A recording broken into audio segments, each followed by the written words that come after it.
Well, that's it. We're done with the conference. We just finished the last session.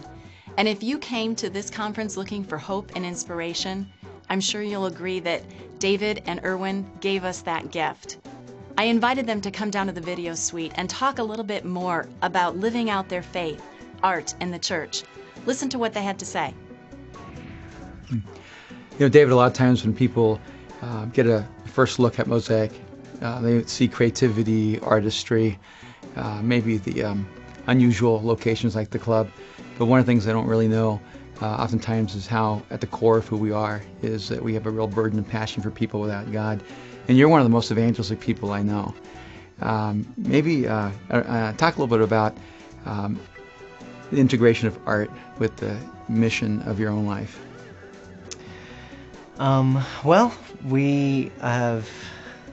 I've just kind of tried to find a way to communicate and through the arts make something that's very deeply meaningful to me, my relationship with God, make sense to people outside the church. And I discovered back in college that was a big challenge because I didn't have any language for it, and I could only find the language through images and icons, through drama, through dance and ideas. I found that spirituality and faith connected pretty easily, so that's when I started on my journey to try to know how to translate that to people. It seems that people became open the more they connected to art.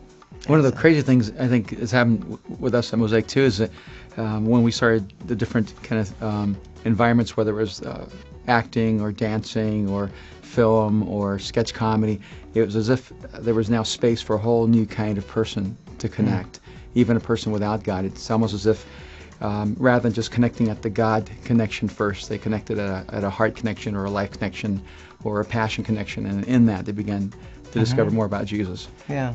And you have a lot of, do you have any people right now that are in maybe one of the areas that are kind of a blend between people who are really connected to Jesus and people who are still searching for Jesus? And how does that work out? Well, as many areas as possible. I mean, I just tried to create excuses to get people on the edges and the inside. So we build sets and right now stage design is one that's just trying to draw people. The conversation at Mosaic a lot of times is just like, hey, I've got a friend, I'm trying to bring him in. Let's create a film so we can bring him in. Or let's create how about this design? Well, I've got a friend who doesn't know God. We can get him involved if we go this direction, or we could just kind of do this our own way, and it won't be frankly as good. So, because the people are just frankly more talented than us outside the church. So, yeah. And it is kind of interesting how you end up watching. A lot of times, a person without God almost gives himself more passionately to the project. Yeah. And it seems as if they're experiencing the spirit of God's presence before they actually know the person of Jesus. Yeah. And that's a lot of fun, isn't it?